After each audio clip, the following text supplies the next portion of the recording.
This is Islamic brothers. First இந்த ஃபிக்ஹனுடைய சட்டத்துக்கு உள்ளே போகிறதுக்கு முன்னாடி நமக்கு எல்லாமே காமனாக இருக்கக்கூடிய டவுட் என்னென்னா, இந்த ஃபிக்ஹுனா என்ன, ஹனஃபினா என்ன, ஷாஃபினா என்ன, ஃபஸ்ட்டு மதுஹபுனா என்ன அப்படின்லாம் டவுட் இருக்கும். இன்னும் எப்படின்னா, நம்ம மதுஹபை பின்பற்றணுமா இல்லை ரசூலுல்லாவை பின்பற்றணுமா அப்படின்லாம் நமக்கு என்ன செய்யணும்னா டவுட் இருக்கும். ஓகேவா? நம்ம ஃபர்ஸ்ட்லேருந்து வருவோமே. ஃபஸ்ட்டு ஃபிக்ஹுங்கிறது என்னென்னா, சிம்பிளாக சொல்லணும்னா, ஒரு மனுஷன் பிறந்ததுலேருந்து அவன் மரணிக்கும் வரை உண்டான எல்லா சட்டங்களையும் பேசக்கூடிய ஒரு புக்கு தான் ஃபிக்ஹு. ஓகேவா? இந்த ஃபிக்ஹு சட்டங்களை ஒரு கோர்வையாக ஒரு புக்காக போட்டவங்க தான் இந்த ஹனஃபி இமாம், ஷாஃபி இமாம், மாலிக் இமாம் அப்படின்னு ஒரு கோர்வை செஞ்சவங்க தான் இந்த இமாம்கள்லாம். ஓகேவா?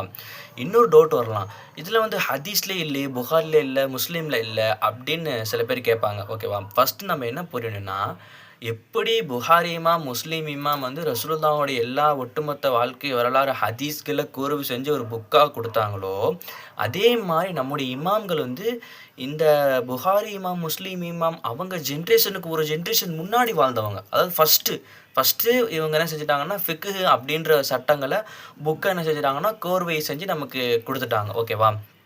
இன்னொரு டவுட் இருக்கும், ரசூலுல்லா ஒன்று தானே, ஒரே ரசூலுல்லா தான், நம்ம அந்த ஒரு சட்டம் தானே வரணும், எதுக்கு ஹனஃபின்னு தனியாக, ஷாஃபின்னு தனியாக, மாலிக்கின்னு தனியாக, ஹம்பல்னு தனியாக, அப்படி எதுக்கு தனித்தனியாக இருக்குது அப்படின்னு நமக்கு டவுட் வரும். ஓகேவா?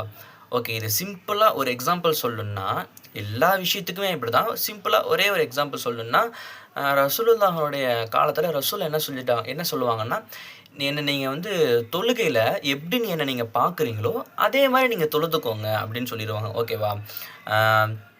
இப்போ என்ன செய்கிறாங்கன்னா, ஸல்லல்லாஹு அலைஹி வஸல்லம் தொழுகையில் என்ன செய்வாங்கன்னா, தக்பீர் கட்டுவாங்க. எப்பயுமே நார்மலாக அல்லாஹு அக்பர் அப்படின்னு தக்பீர் கட்டுவாங்க. நல்லா ஃப்ரீயாக ப்ராடாக தக்பீர் கட்டுவாங்க. ஓகேவா? இதுவே அந்த மக்கா மதினா டைமில், அந்த மக்கா மதினாவில் இருக்கும்போது வியாபார கூட்டங்கள்லாம் வியாபாரம் பண்ணுறதுக்காக வரும்போது ரொம்ப கூட்ட நெரிசலாக ரொம்ப எல்லாமே பள்ளி நிரம்பும். அந்த டைமில் என்ன பண்ணுவாங்கன்னா, தக்பீரை வந்து இப்படி கொஞ்சம் இப்படி ஒரு கையை ஒரு சைடில் இப்படி ஒரு கணைச்ச மாதிரி இப்படி கொஞ்சம், ஏன்னா கூட்டமாக நிற்கும் போது இல்லை இப்படி கட்டுவாங்க. ஓகேவா?